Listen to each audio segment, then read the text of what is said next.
तो मैं आज ही सदन को छोड़ करके वापस जाना चाहता हूं। यो छोड़िए सब। मैंने कोई महत्व नहीं रखता महोदय। मैंने अपने जीवन से संन्यास लिया है अपने समाज के लिए। मैंने अपने परिवार को छोड़ा है, मैंने अपने माँ बाप को छोड़ा है, लेकिन आज मुझे अपराधी बनाया जा रहा है महोदय। उत्तर प्रदेश के मुख्यमंत्री योगी आदित्यनाथ आज जिनके नाम से यूपी की माफिया गैंग्स थर थर कांप उठती है, जिनके सामने चुनाव में खड़े रहने की बात से ही विपक्ष के पसीने छूट जाते हैं। लेकिन क्या आप जानते हैं कि उसी योगी को राजनीति के सफर की शुरुआत में इतना परेशान किया गया कि वो लोकसभा में स्पीकर के सामने फूट फूट कर रोने लगे थे और राज्य की सेवा करने के लिए उन्होंने सन्यासी बनकर परिवार का भी त्याग कर लिया था कि एक बार उनके खुद के पिता उनका भाषण सुनने के लिए आम आदमी की तरह भीड़ में खड़े हुए थे।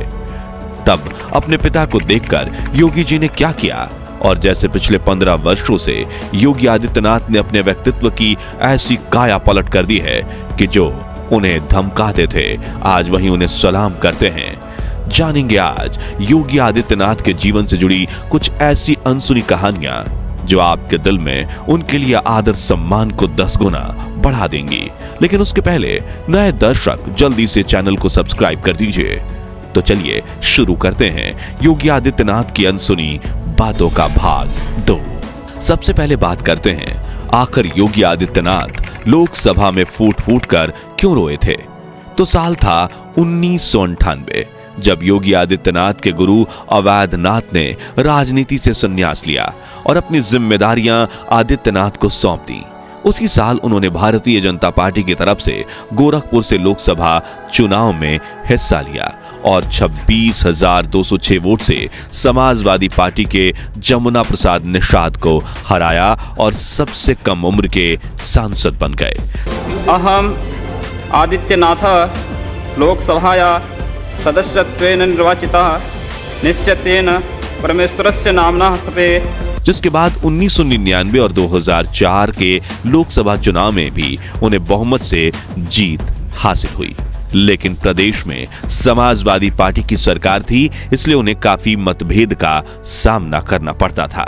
साल 2007 में तो 5 बार के भाजपा सांसद रह चुके योगी आदित्यनाथ को मुलायम सिंह की सरकार ने 11 दिनों के लिए जेल में ही डाल दिया था, इस आरोप में कि उन्होंने सरकार के आदेशों का उल्लंघन किया है। इस तरह कई कठिन परीक्षाओं से गुजरने के बाद योगी आदित्यनाथ पूरी तरह से टूट चुके थे और 12 मार्च 2007 के दिन जब वो लोकसभा के सत्र में पहुंचे तो वहां अपनी आप बीती बताते हुए उनकी आंखों में आंसू आ गए।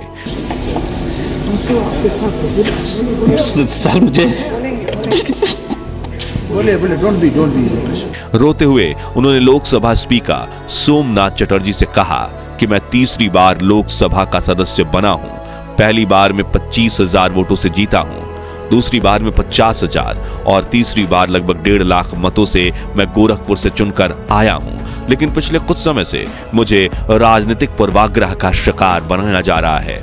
मैं उससे टूट चुका हूं। आगे उन्होंने कहा कि मैं आपसे सिर्फ इतना पूछने आया हूं कि मैं इस सदन का सदस्य हूं या नहीं, और क्या यह सदन मुझे संरक्षण दे पाएगा या नहीं दे पाएगा। संरक्षण नहीं दे सकता है तो मैं आज ही सदन को छोड़ करके वापस जाना चाहता हूं। यो छोड़िए सब। मैंने कोई महत्व नहीं रखता महोदय। मैंने अपने जीवन से संन्यास लिया है अपने समाज के लिए। मैंने अपने परिवार को छोड़ा है, मैंने अपने माँ बाप को छोड़ा है, लेकिन आज मुझे अपराधी बनाया जा रहा है महोदय।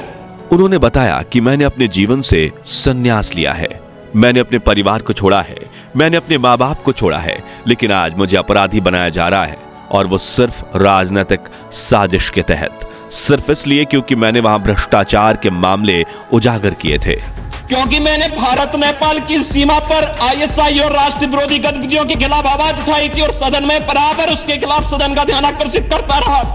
इस तरह वो कई बार राजनीतिक भेदभाव का सामना करने की बात कह चुके हैं, जिसे बताते हुए वो कई बार रोए भी हैं, लेकिन टूटे नहीं, बल्कि इस तरह उभर कर सामने आए कि 2017 में चुनाव जीतकर सीधा उत्तर प्रदेश के मुख्यमंत्री की कुर्सी पर बैठ गए, जहां पहले समाजवादी पार्टी के अखिलेश यादव बैठा करते थे और जब नरेंद्र मोदी की तरह योगी आदित्यनाथ भी एक बार कुर्सी पर बैठते हैं तो जल्दी छोड़ते नहीं। इसलिए 2022 में चुनाव में भी उन्होंने आसानी से जीत हासिल कर ली और आज उन्हें रोने वाले नहीं बल्कि रुलाने वाले राजनेता के नाम से जाना जाता है। समाज की सेवा के लिए त्याग दिया था परिवार, लेकिन कभी कम नहीं हुआ माता पिता के प्रति सम्मान और प्यार। दोस्तों, सन्यासी जीवन जीने के लिए आपको घर, परिवार, गांव सब कुछ त्यागना पड़ता है। साल 1993 में संन्यास लेने के बाद योगी आदित्यनाथ ने भी अपने परिवार का त्याग कर दिया था और फिर 30 वर्षों में वो अपने परिवार से नहीं मिल पाए थे, जिसके बारे में बात करते हुए एक बार योगी बताते हैं कि साल 2020 में 89 साल की उम्र में उनके पिता आनंद सिंह बिष्ट का देहांत हो गया था, मगर उस वक्त कोरोना काल चल रहा था और लॉकडाउन में राज्य की स्थिति संभालने के लिए वो पिता के अंतिम संस्कार में नहीं जा पाए थे।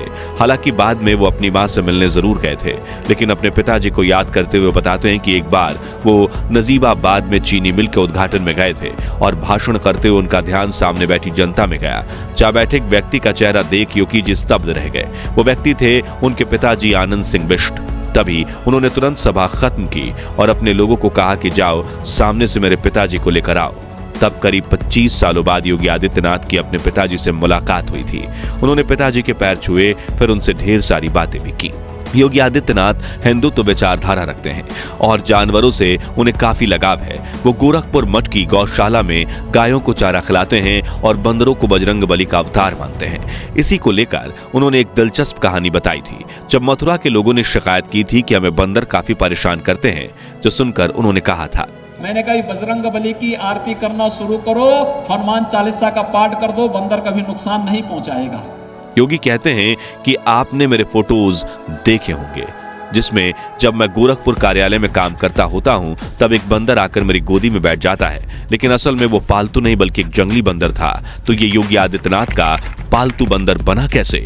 तो एक बार की बात है जब वो बंदर गोरखपुर में कार्यालय के परिसर में घूम रहा था, ठंड से ठिठुर रहा था, जिसे देख योगी आदित्यनाथ ने अपने कर्मचारियों से एक केला मंगवाया और उस बंदर को दे दिया। बंदर केला लेकर वहां से चला गया। अगले दिन वो बंदर फिर उसी समय उसी जगह पर आकर बैठ गया और योगी जी ने उसे एक और फल दिया, जो लेकर बंदर वहां से चला गया। इस तरह कई दिनों तक योगी जी बंदर को फल देते रहे। फिर 4 से 5 दिनों के लिए योगी जी किसी काम से बाहर चले गए, फिर भी वो बंदर रोज आता और उन्हें ढूंढने की कोशिश करता। फिर जब योगी जी कार्यालय में वापस आए तो एक दिन वही बंदर खिड़की से ताक झांक करते हुए उन्हें देखने की कोशिश कर रहा था।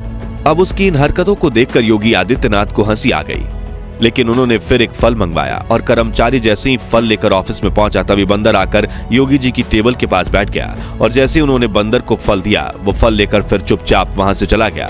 तब से लेकर कई सालों तक रोजाना वो बंदर ऑफिस में आता, योगी जी की गोद में बैठ जाता और फल लेकर वहां से चला जाता। इस तरह योगी आदित्यनाथ की उस बंदर से घनिष्ठ मित्रता हो गई थी। दोस्तों, योगी आदित्यनाथ जब से उत्तर प्रदेश के मुख्यमंत्री बने हैं तब से कई लोगों का कहना है कि वो मुस्लिम विरोधी हैं, लेकिन अगर हम गहराई से आदित्यनाथ की शख्सियत और उनके जुड़े लोगों पर नजर डालें तो ये तमाम बातें निराधार नजर आती हैं। जी हां, आदित्यनाथ जिस गोरक्षपीठ के महंत हैं और जिस गोरखनाथ मंदिर के वो मुखिया हैं, उसके अहाते में ही दर्जनों मुस्लिम परिवार दशकों से बेखौफ होकर अपना व्यापार कर रहे हैं। एक दूसरे से सटी हिंदू और मुस्लिमों की दुकानों में कभी किसी तरह का विरोध नजर नहीं आता है। इसके अलावा योगी के साथ जुड़े उनके सहयोगियों में भी कई मुस्लिम ही हैं। उनकी टीम में जावेद नाम का लड़का जो हमेशा उनके साथ रहता है वो मुस्लिम है।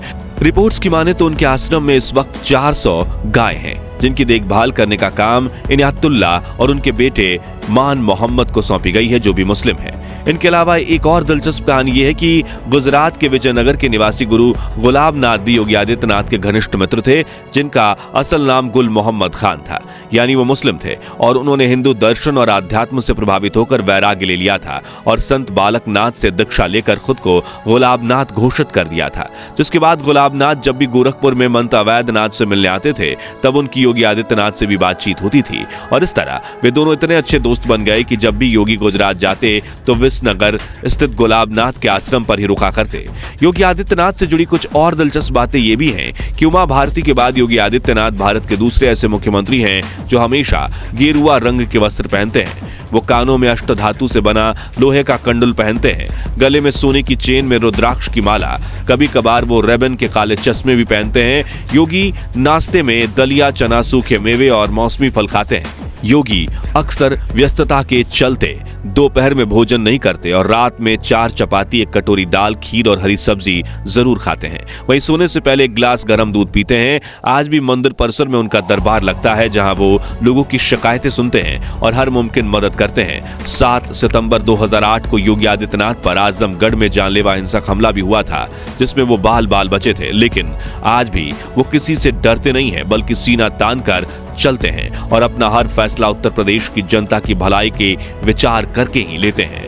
तो दोस्तों, आज के लिए बस इतना ही। अगले वीडियो में आप भारत के किस महान व्यक्ति के जीवन से पर्दा उठते हुए देखना चाहते हैं, कमेंट्स में जरूर बताएं। वीडियो अच्छा लगा हो तो इसे लाइक और शेयर करके हमें सपोर्ट कीजिए और ऐसी ही रोमांचक वीडियोस देखते रहने के लिए चैनल को सब्सक्राइब करके पास वाली घंटी जरूर बजा दीजिए। जय हिंद, जय भारत।